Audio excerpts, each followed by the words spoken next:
Would you be yourself if you looked like this? Hello, Huge Boy Fanatic Nate stopping on by, continuing my reviews of the Friday the 13th movies. Today I'm coming at you to review Friday the 13th, Part 3 in 3D. A New Dimension in Terror. So, after the success of Friday the 13th Part 2, the sequel to Friday the 13th, Paramount wanted more money. I mean, you can never have too much money, right? So they devised a plan to basically make another sequel to Friday the 13th. This one would take, they wouldn't release it the next year. It'd take a couple years, or an extra year, to conceive and execute, basically probably for the biggest reason because it was going to be made in 3D. That was kind of the trend at the time, early 80s, with horror movies or event films. A lot of times if they were 3D, like Jaws 3D, like Jaws 3 was 3D, Amityville 3 was 3D, and Friday the 13th Part 3 was in 3D. So those are, for me, kind of the trio, if you will, of like horror slash whatever, just suspense movies that all just by chance had the third movie coming up, and we're gonna do their third movie in 3D. So for me, the 3D aspect of the movie kind of is probably what kind of hampers this movie a little bit. As a result, they, to have a little more control over the 3D aspect, this is the first sequel to be done where it's actually not being filmed at a real location, which it's filmed more of at a studio setting, so there's more control over everything, which makes sense. I mean, I'm not saying the reasoning for doing it there doesn't make sense, but it kind of, for me, it makes the movie, the older I get, I guess when I was a teenager it passed because I didn't know it was a set, or a studio, but now it's just kind of like, yeah, I can see that. It kind of takes the greatness away of the movie a little bit for me. But so very much with, like I said, with my Amityville 3D movie review that I did this year, I always regard as like when you're gonna spend the money and do something in 3D, they always kind of wanna, in my opinion, make it a little more commercial than maybe movies had been prior. And this is one of the best examples in a way, and the example in this particular movie being the unfortunate music of the opening title sequence in this movie, which is the kind of the disco Friday the 13th theme, if you will. And I'm not saying I hate it. It's fun for just, I guess, goof factor, but I was never really a big fan of the disco Friday the 13th opening credit music. And even my buddy 25 years ago when we reviewed the Friday the 13th movies said the same thing, where it makes the movie seem like a joke off the bat. And he was completely right. I mean, when the music starts, it's like this movie is completely and totally not to be taken seriously. And whoever freaking choice it was to, I mean, at least Amityville and Jaws I don't think did disco versions of their music. Whoever choice it was to go like disco Friday the 13th, I thought was, to me, it's probably the biggest thing, the thing about this movie that I dislike the most. It's just like, oh man, but luckily it's kind of only the opening and closing credits, I think. It's not like the whole music is like that throughout the movie. So, off the bat, that's where this movie stands. It's the, disco 3D Friday the 13th sequel, but oh well.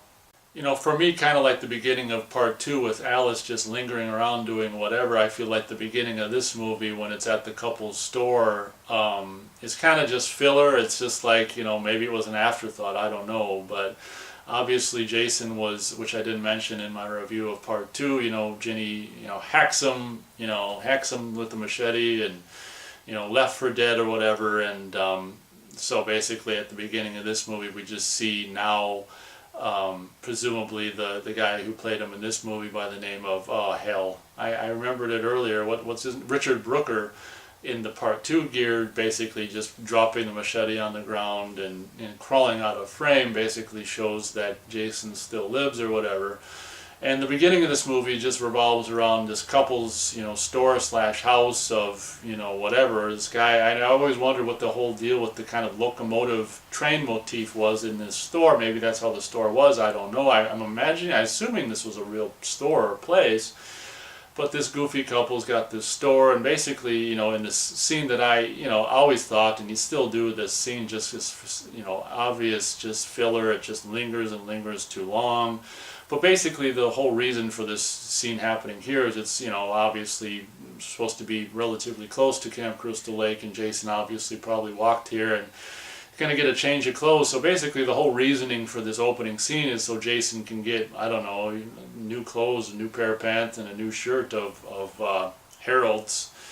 The Harold supplies Jason with his classic green shirt and gray pants in this movie. But like I say, it's just so obvious and evident. Just the beginning of this movie, it just lingers and lingers and lingers. But once you get past, Jason inevitably, it's so funny how you could have just taken the clothes and left, but of course you got to have a couple kills, and Jason inevitably, it makes it absolutely, this movie just makes, if you thought part 2 didn't make sense, this movie, they were at least counselors in training. This movie makes even less sense because this isn't, I guess it's a Crystal Lake store, but I mean, these people have nothing to do, they're not counselors, they're not counselors in training. Even if you follow the already set in stone kind of mantra of why Mrs. Voorhees and Jason kill, it's like it makes absolutely no sense because they completely have nothing to do with Crystal Lake or camping in general or anything. So it's just like, at this point the writers are just like, we don't give a crap about that. We're just gonna have Jason kill people for no frickin' reason. Basically, once that's done, we cut to the characters, cast of characters. Chris, which is a female, it's a girl, Chris, in this movie. It's kind of the heroine in this movie, the main lead girl, final girl in this movie, if you will. And she's really, I always thought she was just so, like, she's really cute, and she's really attractive in this movie. The woman who plays, is it Dana Kimball, I want to say, or something like that. The girl who plays Chris is like, wow, she's a looker in this movie. One thing that I should say before I forget is very much following the tradition of Friday 13th Part 2 and really upping the ante with female eye candy. I feel like Part 3 does it, continues to do it, where it almost has, it might have a really, some of the most, attractive women in a Friday 13th movie, like, the girl who plays Chris, and, the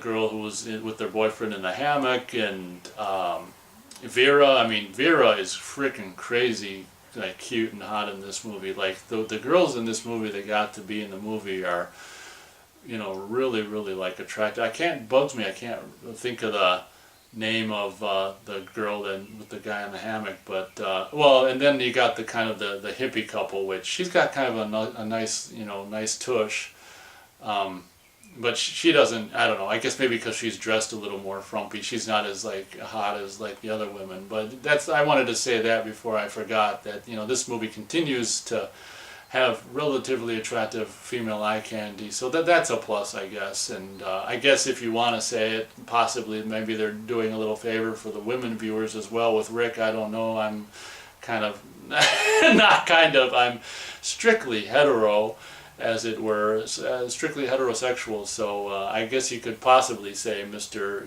Country Boy with his shirt off might be potentially eye candy for you straight women or whatever, which is fine. Maybe Shelley too. Maybe Shelley is eye candy as well. But so that's what this movie's got going for it from the get-go. Basically, this movie completely, kind of abandons the premise of the first two movies, which I guess at this point, makes a little sense to do, like the campsite or the counselor training center at this point, to just be going over, already worn territory. So this movie, which is, you got to give it props for, but at the same time makes no sense. It goes a completely different route where apparently they're just going to Chris's family's, I don't know, resort or lake house or pond house, because the lake doesn't anything much bigger than a pond, at the shooting ranch or the studio, wherever they filmed this movie at. So this movie's story basically about this group of friends going to this Chris's family's country place or whatever, which apparently is just right by Camp Crystal Lake, because Jason, after taking the clothes from the store at the beginning of the movie, finds himself, for whatever reason, walking to this place, and he's like, spends the first half of the movie lingering about and going in and out of the barn and stuff. So, this movie, follows the group of friends going to Higgins Haven, which I guess is, I don't know if it's Chris, is it Chris Higgins? Is that her last name? Is that why it's Higgins Haven? It just occurred to me right now, it might be her last name. I always wondered why it was Higgins Haven, but which is just her family's place in the woods or whatever, which kind of makes this, like I say, make no sense because these aren't counselors, these aren't anything to do with people on Crystal Lake. But I guess if Jason sees young people having sex or having fun or smoking pot or whatever, popping popcorn or juggling apples, they are fair candidates for murder, I guess. That's kind of a demented way of looking at life, but whatever. No one ever can accuse Jason Voorhees of not being demented. One thing that I thought is probably my least favorite thing about Friday the 13th Part 3 is this Chris, the main girl, final girl's backstory. She's had a run-in with Jason. We find out like halfway through the movie she tells Rick's character, or the character of Rick, which is the big whatever studly dumb country boy. She tells Rick about this thing that she never told him or told anyone about this recent run-in with Jason. Of course she didn't know his name. He didn't say like, "Hi, I'm Jason." She doesn't know his name, but we're meant to assume that this recent, or this run-in she had with this guy and this creepy looking mongoloid in the woods was Jason. So I don't really like that aspect of her having a backstory with Jason, in particular because, I don't know, I mean, he didn't look anything like he looked in Part 2, and I don't know when this was supposed to have taken place, and I don't know. I mean, if you're going to have a character with a backstory with Jason, have it be a character that was in a former sequel, in my opinion. Just having a new character with a backstory with Jason, in my opinion, it just kind of rolls your eyes-ish. But I mean, if you like it, that's cool. I always thought it was just kind of dumb, and the whole aspect of her winding up, waking up in her own bed was just really weird, and it's just like, what the hell? It's like, it happened, and it would have been kind of cool if she would have been ended up pregnant with Jason's child. That's something I'm surprised they didn't go with in a storyline they didn't go with in a sequel. But so I never liked the Chris, run-in with Jason backstory. I thought that was just whatever. One thing about this movie that I've always kind of felt the same way about is, it's granted they were spent probably the most time and most effort and attention when they were making this movie onto the 3D aspect of the movie, and it kind of shows because the characters in this venture, so far, this being the third movie, are for me the least interesting characters. Like, it's just, I don't know. I mean, with the guy who plays obviously Shelley, Larry Zerner. I mean, that was his first and possibly only. It was his first movie for sure. I don't know if he did anything else, but him not being an actor, and I think even the guy who plays Rick. A lot of the people weren't particularly gifted actors. Maybe they were just hired because they were either buff dumb country boy looking guys or goofy guy like Shelley or whatever. But this movie, I never really liked the characters very much, and I felt like the character of Rick was just kind of like, just wanting to basically jump Chris's bones was kind of annoying. Even being a heterosexual male, I find his character just basically wanting to just jump Chris's bones to be just kind of, that's how we're like introduced to the character of Rick, and it doesn't make you really like him very much, like off the bat, and it kind of lingers that way for the whole movie for me. It's like, all you want is just to jump her bones, buddy. And like the couple who end up in the hammock, I don't know, for me the characters really aren't likable. And then Chris has got this backstory. The whole time after she arrives at the family resort or whatever location, she's always seeing things and hearing things, and she's just one of these characters that's like kind of the character of Dee Wallace in The Howling, where it's just like she just spends the whole movie like, it's just poor me, I mean, even Chris, even though she's like hot and attractive and stuff, you don't really like her because she's just such a whiny kind of girl, and Rick just wants to jump on top of her, and you got the hippie couple are probably the least offensive because they're always asleep and stoned and stuff. And then Shelley's kind of annoying too because he just wants to jump Vera's bones, and it's like none of the characters are likable at all. So that's always something about this movie that I never really appreciated either. Then you got this random scene where Vera and Shelley take Rick's VW Bug into town to, I don't know what, go to the store or whatever, and run into this biker gang, and the biker gang followed them back to the, the family resort or location to basically they're going to burn down the barn, and they end up being killed by Jason. I mean, just kind of body count, just bodies to kill basically before they start killing off the main people. I mean, I'm kind of, I'm kind of giving this movie a hard time. I like the movie. I'm just trying to say, like, I guess, I don't know why I'm leaning towards just complaining, showing all the things I complain about this movie. Out of the first three movies, it is my least favorite movie.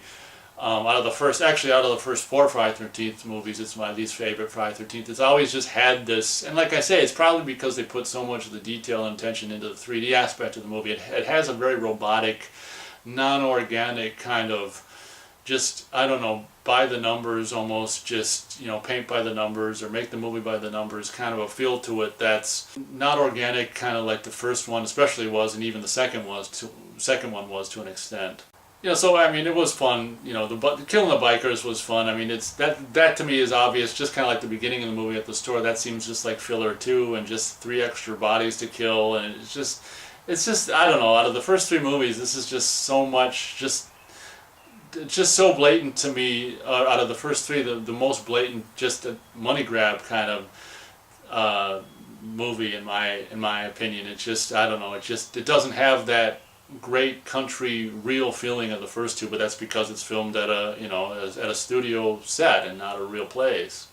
But once the bikers are dispatched and it gets towards nighttime, I guess it gets a little more atmospheric towards the nighttime. I don't have as much of a problem with the night scenes. The night scenes are kind of atmospheric and cool, and they did ditch the rain for this movie probably because of the 3D aspect, and just kind of made a windstorm towards the end of the movie. And very much with like part 2, they started this trend where the main characters, this time being Chris and Rick, go off and they just go off to that spot so she can tell her story. So like the main characters, just like with the second movie, aren't there when everyone else is being killed, and then when everyone else is dead, then they come back to discover the horror of what's been taking place. But I mean, I'd say the part, I mean the movie, I enjoy the movie. I'm really painting the wrong picture. It's not like I don't like the movie. I do like it.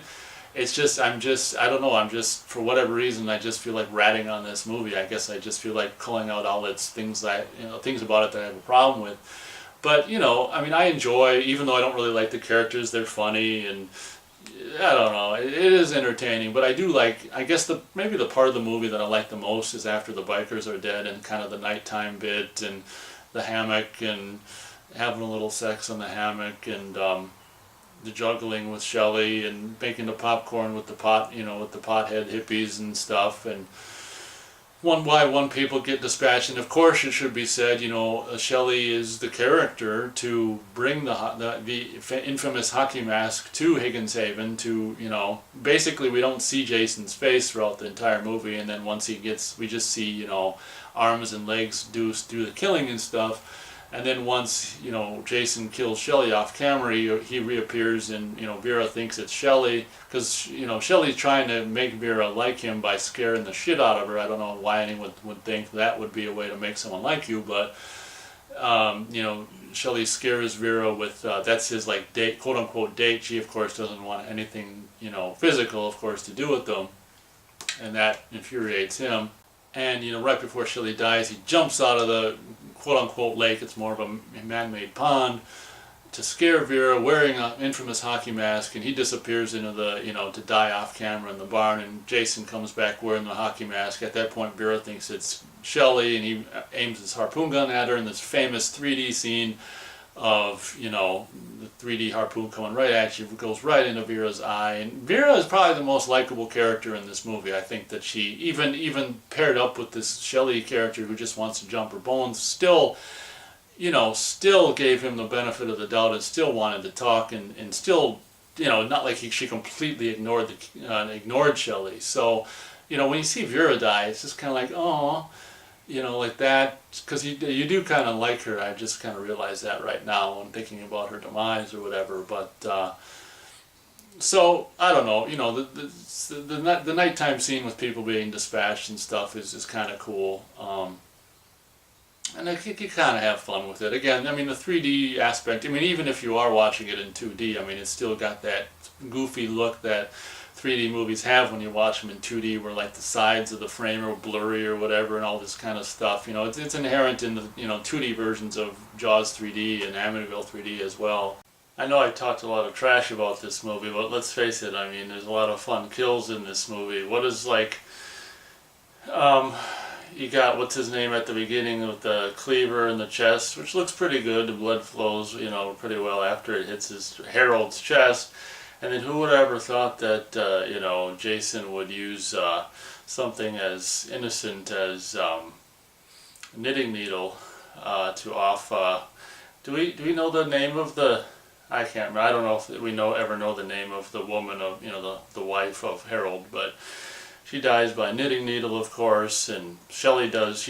Shelley kind of dies twice. He dies first with a fake hatchet on the head, which turns out to be a prank, and then off camera later on he gets his throat slit and shows up after the fact with it bleeding out, and the Chili obviously thinks it's a freaking a prank, which ironically this time it is not, luckily for all of us.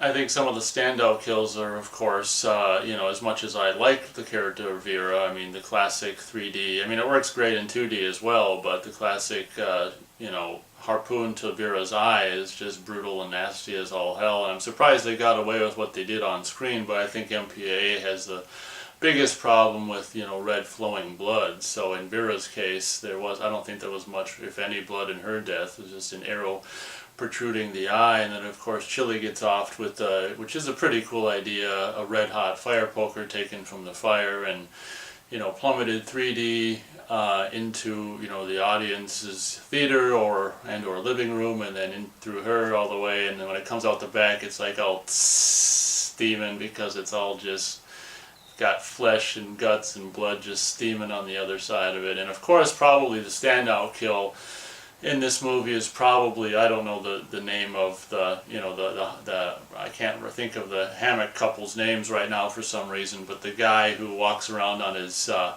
mean, obviously the guy could really do it in real life, and they probably improvised the kill for this guy who walks around on his hands, all around. He walks around the place all over, goes on hikes.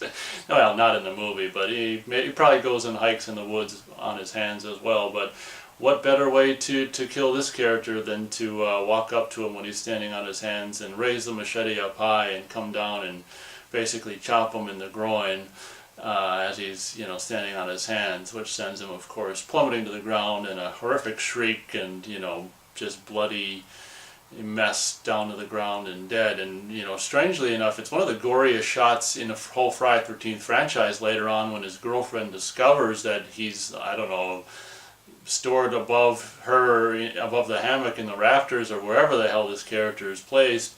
It's one of the goriest moments in the whole franchise, where you actually see, like, it looks like he's been cut in half, and you see kind of the entrails or whatever inside the whatever corpse part of him and stuff. And in 3D, he's dripping blood out of his mouth right onto the camera. And then, of course, she gets plummeted through with a knife through the chest in a kind of a Tom Savini-esque effect. So as much as I give the movie crap for all of its shortcomings that I feel it has, I mean, it does succeed relatively well in the kills department and offers up some relatively interesting kills. So it does have that going for it.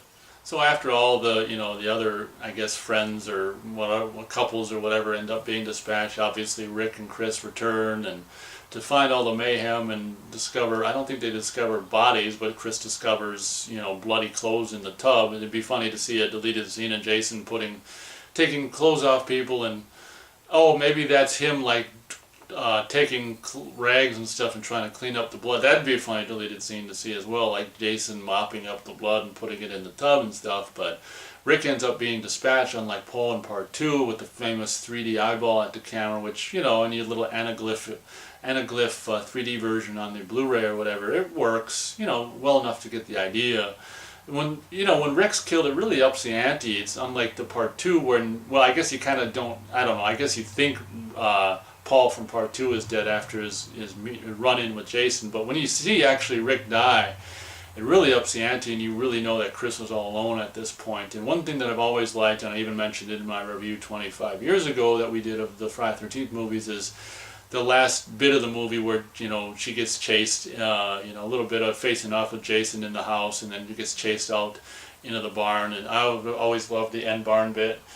It's just cool, rustic and old barn atmosphere. One thing that the writer did do, which was really, really competent, is he had the biker gang come and siphon off the gas in the gas tank of a van to presumably burn the barn down. And that little detail plays in, that point comes back to haunt Chris later on as she's trying to drive away. She would have got away if it wouldn't have been for the bikers siphoning off the gas. So that was really actually some decent writing in this movie. One of the only decent bits where, the van stops on this, decrepit wood bridge, and it actually the tire falls through the one side, and that she would have got away if the bikers hadn't siphoned off the gas. So that was kind of a cool writing point. But what I was saying is, the whole bit where she's hiding out in the barn and stuff was really cool, and the music here in that bit is really cool. It should be said that I think this is the first movie. I think some of the cues from the first movie were used in part two, but I think not as much as in part three, where pardon me, a lot of the cues from the previous two movies, maybe one in particular, but whatever, were used at the beginning of maybe the first half of this movie for kills. I mean, they just reused music that had already been done, and it wasn't really until towards the end of the movie where Harry Manfredini actually writes some new music for maybe about the scene where Rick and Chris return to the house is probably when some of the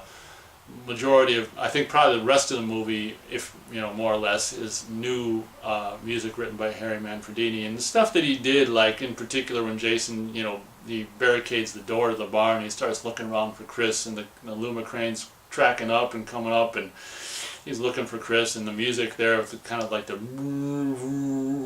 bass fiddle or whatever the hell that is, really cool, kind of creepy violin string music in that scene and stuff. So I've always liked the end barn scene in this movie quite a bit. And of course, Chris, at the end of all said and done, she hangs him thinking that he's dead, but nah, it's just a little happy trip, down from the top part to the bottom part of the barn. You just help Jason get down from the high part to the low part. He just takes off the noose, hops down and grabs a machete. He's gonna kill Chris, but she's saved by this biker guy who comes to life with he was actually clunked unconscious earlier on. That kind of makes no sense why Jason didn't kill that guy, but whatever. He comes back to save Chris, only to have his arm chopped off and be killed by Jason at this moment. But at this point, while Jason's distracted during that, Chris is able to grab an axe, which looks very, very hollow and plastic and completely like Marshmallow Light, because I don't know why they couldn't have her grab a real one, but whatever. So she basically hacks Jason in the head, giving him his famous slice in the hockey mask. And basically at that point, for this movie's, in all intents and purposes in this movie, Jason is dead. And I don't kind of like how I didn't really like the bit at the end of part two. I really, really don't like the end of part three where, she goes out in the canoe into the pond and wakes up to see Jason, running out of the house, and then only to look back and see that the house is, the door isn't ripped off and he's really not there, and only to have this pathetic jump scare of what? Mrs. Voorhees with her head reattached coming out of the pond to, pull Chris into the water. I mean, I can see like the studio or the writers or whoever's idea was idea of bookending the third movie, if it was going to possibly be the last one, by the irony of now instead of Jason, now Mama's coming up out of the water. But it's so nonsensical, and in particular because for what we know about the Chris character, she knows nothing about Jason Voorhees or the Camp Crystal Lake lore or anything about Pamela Voorhees, Jason Voorhees' mom, or anything. So why would she have this dream of Jason Voorhees' mom coming up out of the water attacking her if she doesn't, of course we don't know she doesn't know anything about Jason, but if she does, as a filmmaker, you should let the audience know that. And very much with like Ginny in part 2, they should have had her, after her attack, they should have mentioned a bit where she could have mentioned a bit after her story of her attack running with Jason that she did some research and discovered that it, very nearby was this Camp Crystal Lake, and gosh, she always wondered if it was Jason who attacked her, and then she knew about Pamela and stuff. That would have made it more sense of Pamela jumping out of the water for her little bit of a, scare thing. And, to be fair, I mean, the fact that it was just her imagination, I guess having her head, Pamela or Mrs. Voorhees' head reattached kind of is a little bit of a, you can get by with it because of that, but still it's just like, oh my gosh. But of course all that just like with like the first movie is just a dream or just a illusion of hers where it didn't really happen, where she got dragged under by Mama Voorhees. But yeah, for the first out of the first 3 movies, this is my least this is the one I like the least. It just seems even more like a blatant money grab than even part 2 does, and doesn't have nearly as much of the charm as just in locations or even characters of part 2. But I'll still give the movie 2.5 stars out of 4 stars. I like it more than that. It's not like I don't like it. I like the movie and I enjoy watching it, and it's not like I skip it when I do when I do the Friday 13th movies. But like I say, it's just this my least favorite of the first 3 or first 4 actually, for that matter. So I guess that'll be my review for Friday the 13th Part 3. Thank you very much for watching, and as always, we'll catch ya on the next one.